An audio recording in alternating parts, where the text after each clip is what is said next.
So just by a quick show of hands, does anybody here actually have or drive an electric vehicle? Anybody? Anybody else besides me? Well, if anybody else besides me had raised their hand, I would tell you that you are part of the less than 1% of American drivers who have an electric car.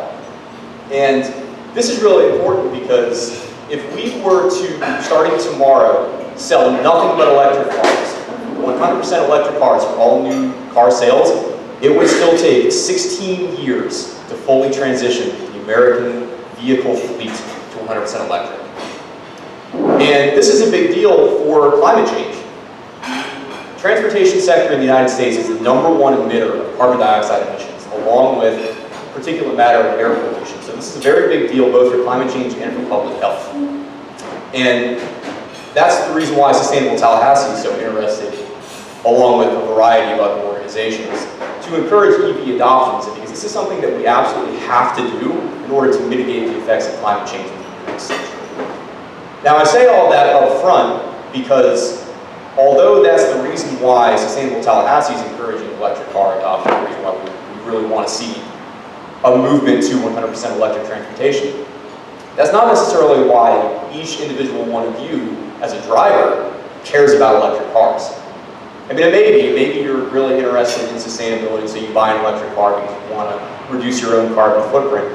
But for the vast majority of people, they want to buy a car because it's reliable, it gets them where they need to be, it's cheap, or it's at least within their budget, and sometimes it's fun, right? Some people buy cars because it's a hobby, it's something they like to do. I would say that I fall somewhere in the wanting to reduce my carbon footprint, sure, but also the fun side. If you see up here on the screen as this video plays, this is actually a 100% electric road trip from Tallahassee to Miami and back. This is the entire trip sped up 1,000 times. It's actually 24 hours of continuous video footage of me driving down, driving around, and driving back. And the reason why I took this video was because one of the big questions that we always get, one of the big barriers to EV adoption, is that many people think that you can't drive electric cars out of town, that they're only in-town cars. And this video was really a way to demonstrate that, no, you can go anywhere. At least with the Model 3, there are zero compromises. This 100% replaced an internal combustion engine car for me. I have made, like I said, zero compromises with this car. You can go anywhere, anytime, and also, as Bill mentioned, the car drives itself. So it's actually, at least in one way, a lot better than my previous car. How far away are we from having EV trucks? EV trucks? Yeah. Depends on who you ask, but maybe a year or two. Repeat the question. What was the question? The question was, how far away are we from having electric trucks? And the answer to that is, if you believe Elon Musk, who is notorious for, I would say, aggressive time frames, perhaps a year or two. If you believe many others, we're about 5 years away. If you saw the Cybertruck that was released earlier this year with the bulletproof glass, that's the first electric truck model that I've seen to be released and scheduled for production. But again, like I said, there's a joke in the Tesla community that EST, Eastern Standard Time, really stands for Elon Standard Time. So you can add about a year or two to whatever he says, and that's when it's actually going to get your vehicle.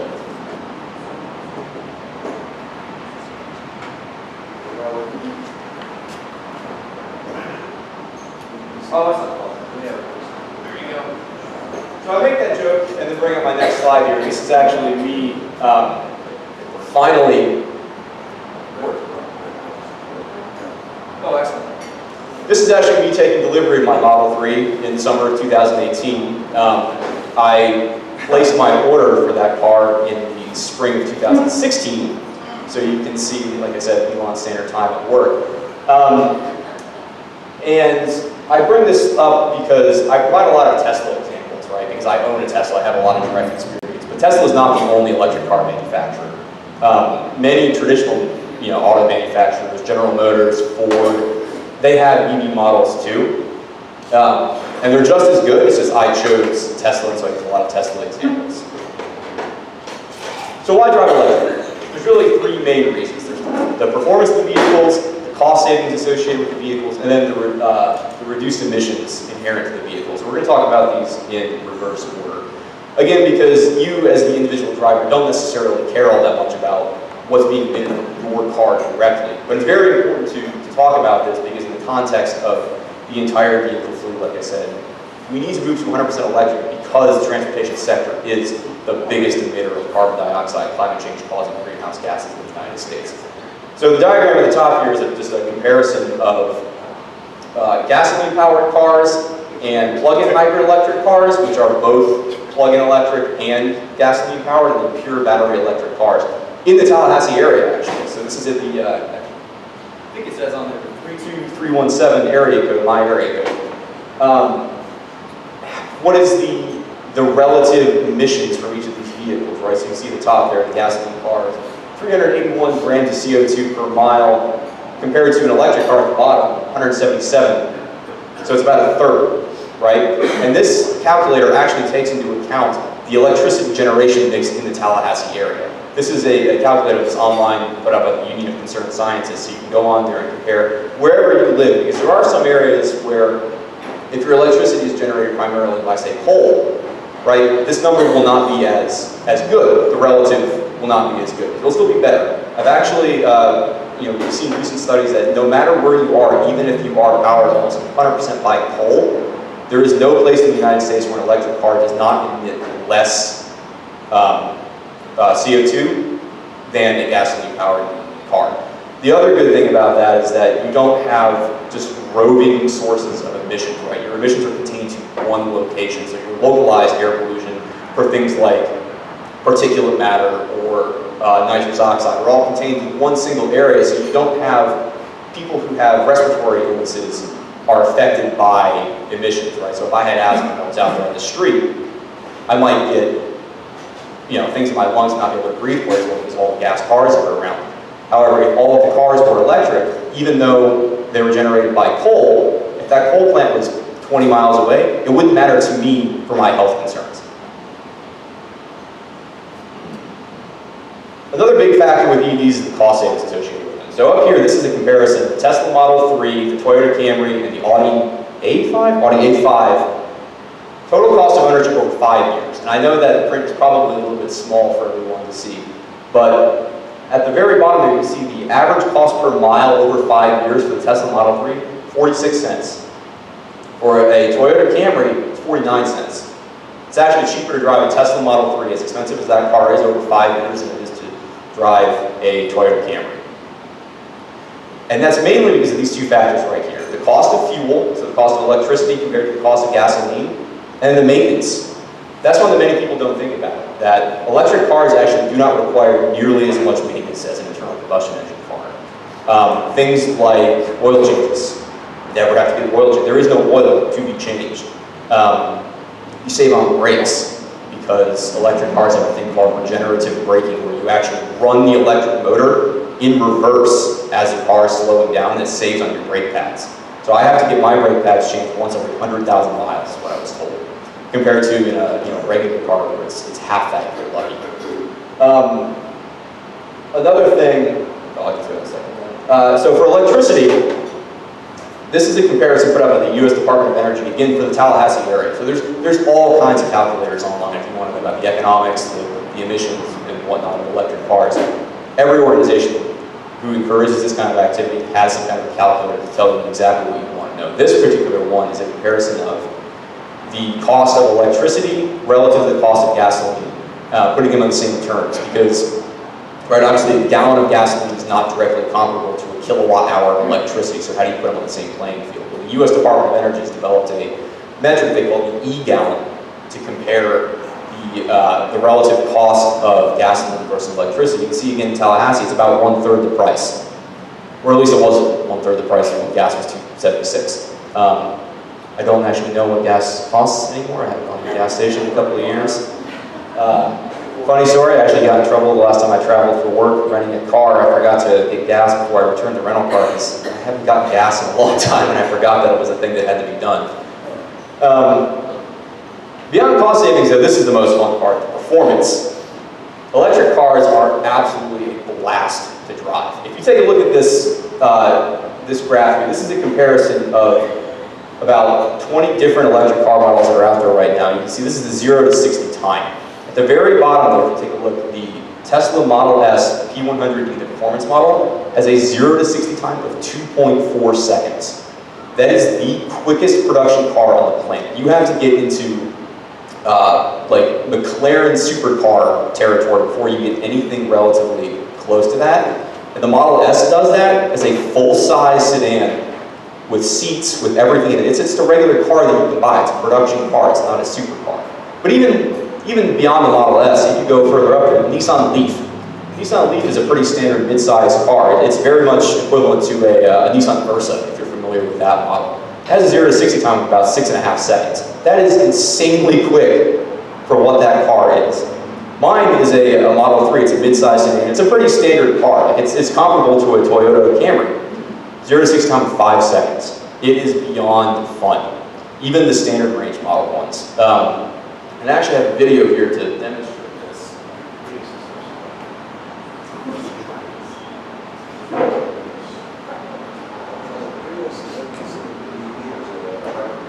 Prius is a hybrid.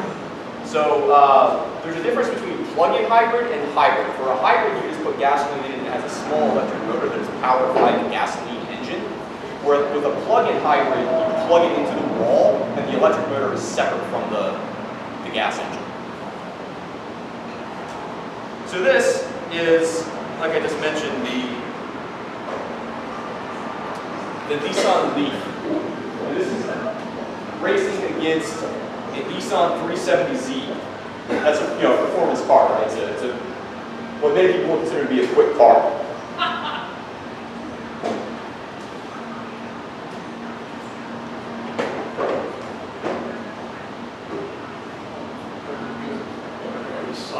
There is much more smack talking in this than I remember before it started. But you're wrong.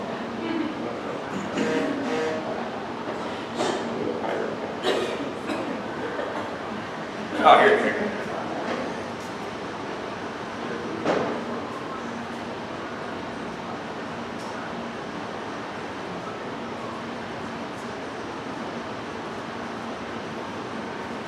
Right, so that's one of Nissan's performance cars being beaten by one of Nissan's environmentally friendly slow cars. The better example would be this one. This is a Dodge Challenger Hellcat. V8, one of the quickest drag times of any gasoline car going against a Tesla P100D.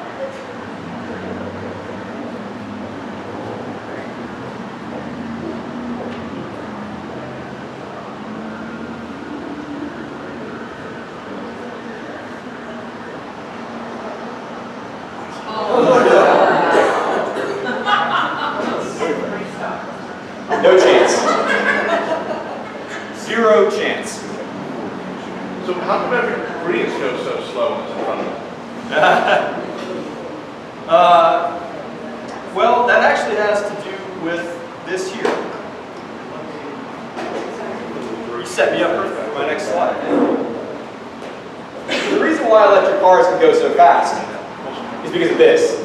Just the inherent qualities of an electric motor versus that of an internal combustion engine. So at the bottom, that's an internal combustion engine, like what a Prius has, right? So a Prius has both, but has a very, very small electric motor, that the goal of it is only to get the car started from 0 to about 10 miles an hour, and then the gas engine takes over. So it'll go actually pretty quickly from 0 to 10, and then not.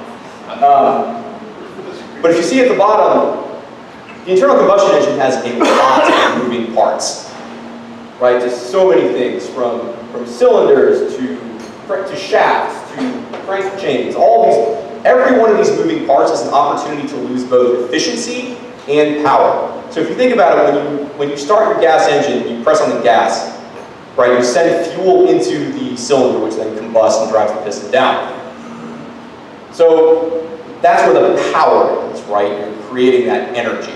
But you have to use a little bit of energy to move it down, to around each one of them with the chain. Every single movement, there's an opportunity to lose a little bit of that power and that efficiency.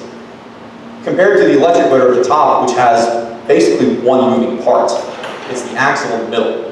And around the outside of it is actually a magnet. And when you run electricity through that magnet, it spins. And so because there are less moving parts, and just due to some of the inherent efficiencies of electric energy versus heat energy, you can actually put so much more power so much quicker into that system. And that's how electric cars are able to move much, much quicker. Now the caveat is that over a long distance, right? Because there's always someone in the audience usually that says, well, that's great, you can beat a car off the line at a drag race and go 0 to 60 faster. Can you actually go around, say, like a track a lot quicker? And the answer is no. Teslas routinely lose to things like BMWs, Audis on tracks because it's much harder to maintain that power over time with an electric motor versus with an internal combustion engine. But the smaller electric motor design allows for a couple of things with the actual architecture of the vehicle itself. So if you notice there are the red shapes, those are the motors, much, much smaller than an internal combustion engine. That allows for things like this, where you actually have the motor sitting below the rear seats, which frees up all of the front space for storage area. Right? Electric cars have a lot more storage space than internal combustion engines because they have less things in there to be moving. So for example, the Model 3 actually has the best storage capacity in its class of vehicles because of this, because I have at the front a front trunk area, frunk, if you will. That's just all storage space.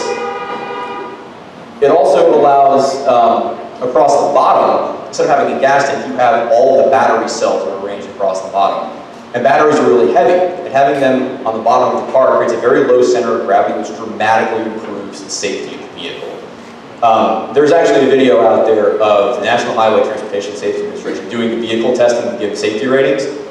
Cannot flip the Tesla Model X. They cannot do it. They ram things into the side of it, they take it around sharp curves, they cannot do it. They actually have to go out and get a forklift and flip it to be able to test its rollover capabilities. It also allows for a lot better handling on turns because again, you're sunk low to the ground, you can get around curves a lot quicker. But the battery, About battery replacement, but they're all on the floor. So battery replacement actually is something that we don't know enough about that yet because we haven't gotten there yet. EVs have really only become relatively popular in the last year or two. And so they haven't outlived their battery life yet, so we haven't had to go through a mass replacement of the batteries in the fleet yet. What I've seen proposed is that the battery pack actually comes off, right? So it's just held on by bolts the same way anything else in the car is.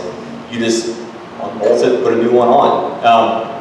Where the real questions I think are in battery recycling. What do you do with that battery afterwards, right? And so there's proposals out there for things like energy storage. So even though you might not be useful for an electric car anymore, you can still use it for solar storage or something along those lines. And there's also if you break it down into its constituent parts, you can recycle back into the battery. But excellent question.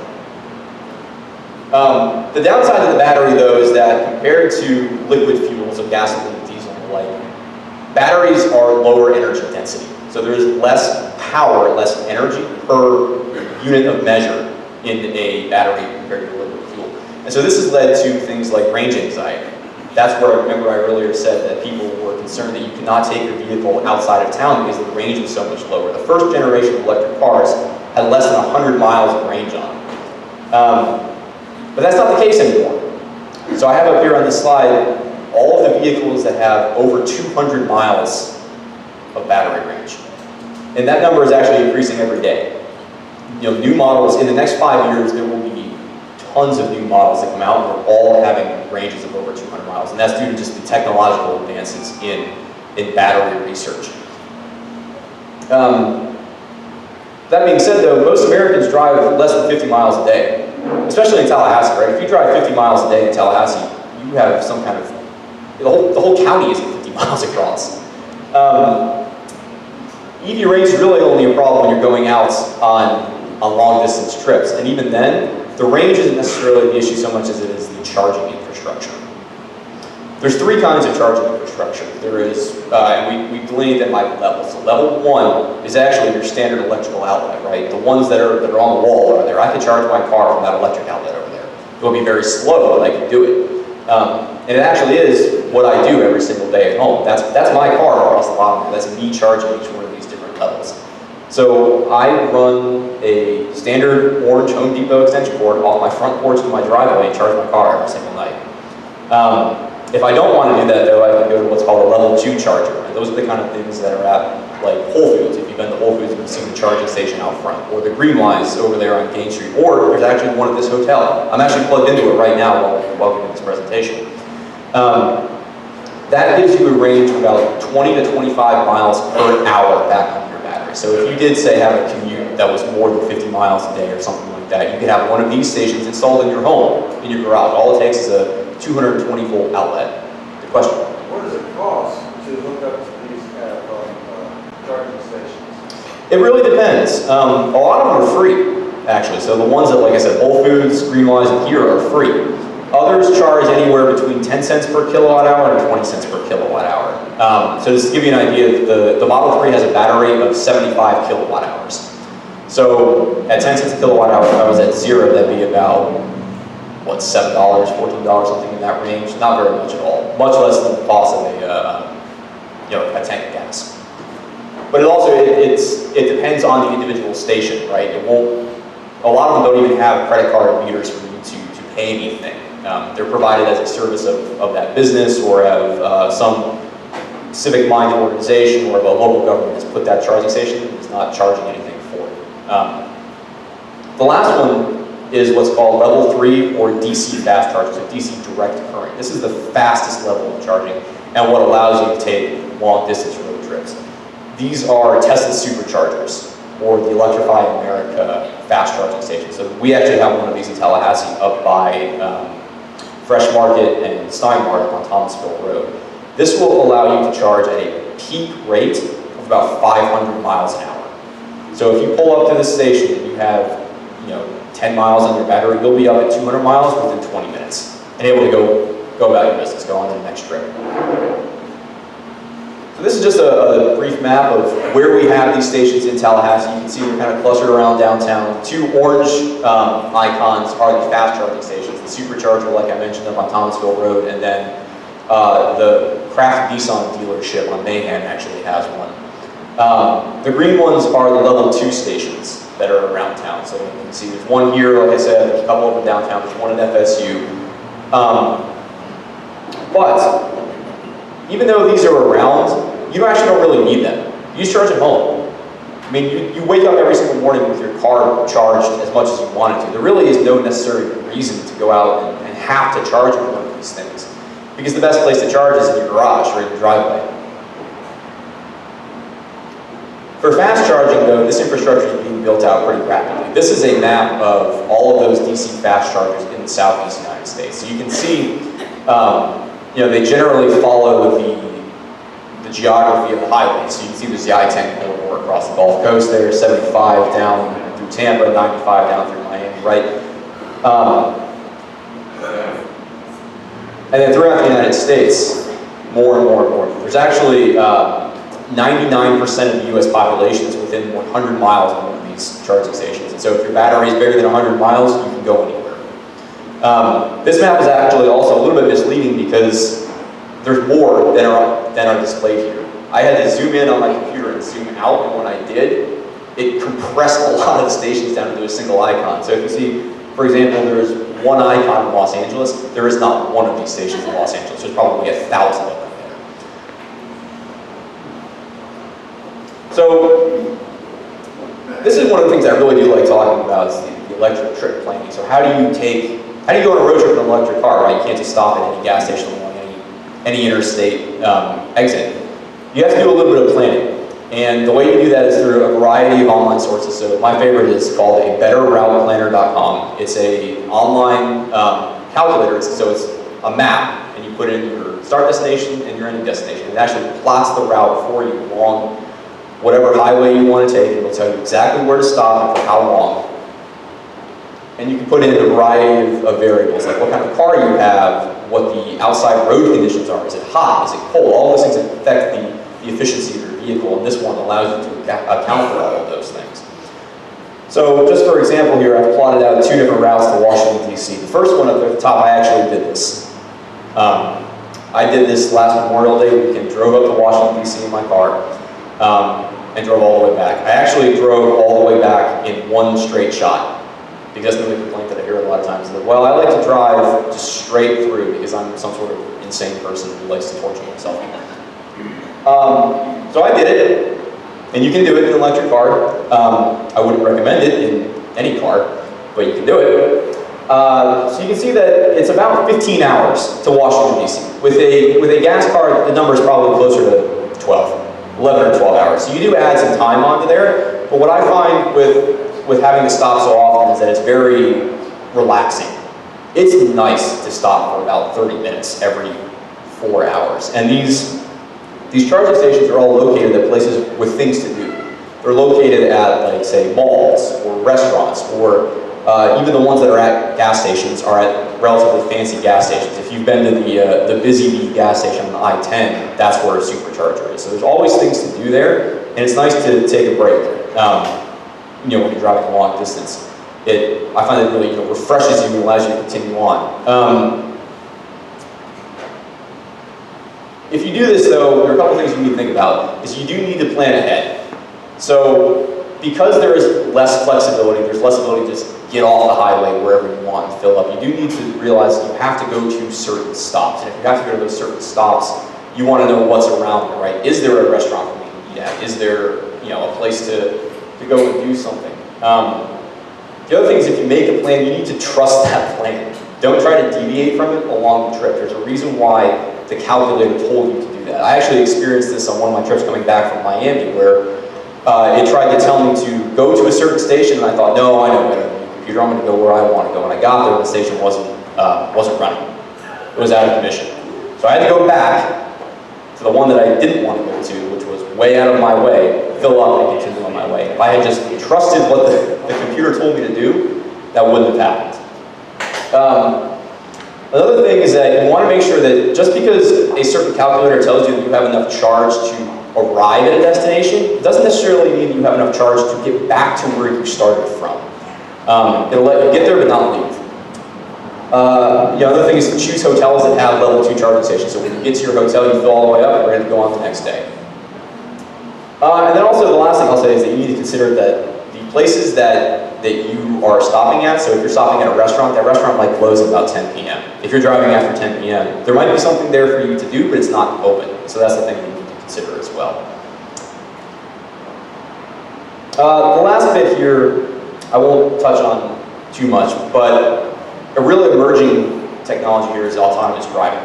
So the Teslas are equipped with the first generation of autonomous vehicles that are on the road. So the Tesla Autopilot, if you've heard of that, is a driver assist, a very advanced driver assist feature, it drives the car for you. It really does. So this video is up here, if you forgive my texting while driving. I was able to do that because I wasn't driving, right? The car was driving me there. I still shouldn't have done it, it was against the law, but the car was driving.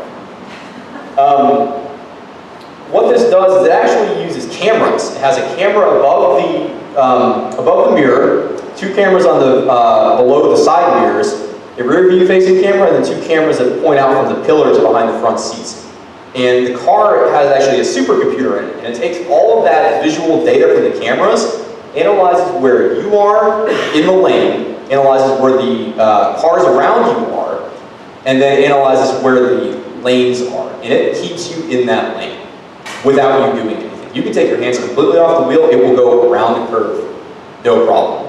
It's not like a lot of other driver assist features out there right now, where if you're going out of the lane, it'll beep at you and tell you, hey, you're going out of the lane, pull back in. Now the Tesla will just do it.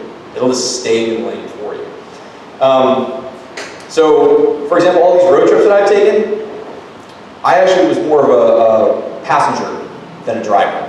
You just turn this thing on and it goes. It's really amazing. And this is coming out more and more. Tesla is the first company to have this, but every major automaker is working on autonomous vehicle technologies, and probably within the next decade or so, this will be widely available. So I'll just close real quick with a brief mention of Sustainable Tallahassee, some of the EV initiatives that we currently have going on. We have a EV enthusiast club that meets once a month at the public streamwise on the last Monday of every month. This is electric vehicle owners who get together to just swap stories, talk about EV issues. We also have all of our cars there if anyone is interested in seeing a particular model that they'd like to consider purchasing. We also go out and do public outreach events, so we'll go to things like the Des Moines Chain of Parks Art Festival and show our cars. And then our big event is the annual EV Expo, where we bring as many EVs as we can all together on a single day and have a large celebration of EVs. So our website is sustainabletallahassee.org. We're also on Facebook, both for the EV Car Club and Sustainable Tallahassee as a whole. And that is my contact information. Anyone has any questions? Thank you. Sure. So I just learned that January, new code, recommended code came out for EV-ready homes. Yes. That essentially brings the wiring, the appropriate voltage wiring into the garage, so it's ready for connection. And it would add about $500 on the cost of a home, as opposed to trying to retrofit a home after, which is a few $1,000. Yes. Are you familiar with that? And what's your opinion on that, knowing that you can charge at home? I think it's great. I would love to see Tallahassee adopt that code. So the new code was recommended by the International Code Council, and it's voluntarily adopted by local jurisdictions. I would love to see Tallahassee do that because I think you're absolutely right. It's much better to put that infrastructure in place now for $500 under the cost of a $100,000+ home than it is to later on retrofit for a few $1,000s. At the same time, though, yeah, I can charge with a regular 110-volt outlet. That's not the best solution, though. The best solution is to have one of those dedicated home charging stations. I have not opted to do it because frankly I'm cheap and I can get away with not having to do it because it will cost me a few $1,000s. But I would gladly pay $500 on my new house purchase to have that, that capability. Other questions?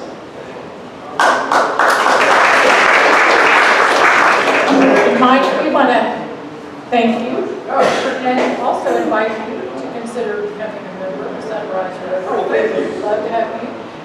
This is our DOT award. We want to say thank you for connecting the dots with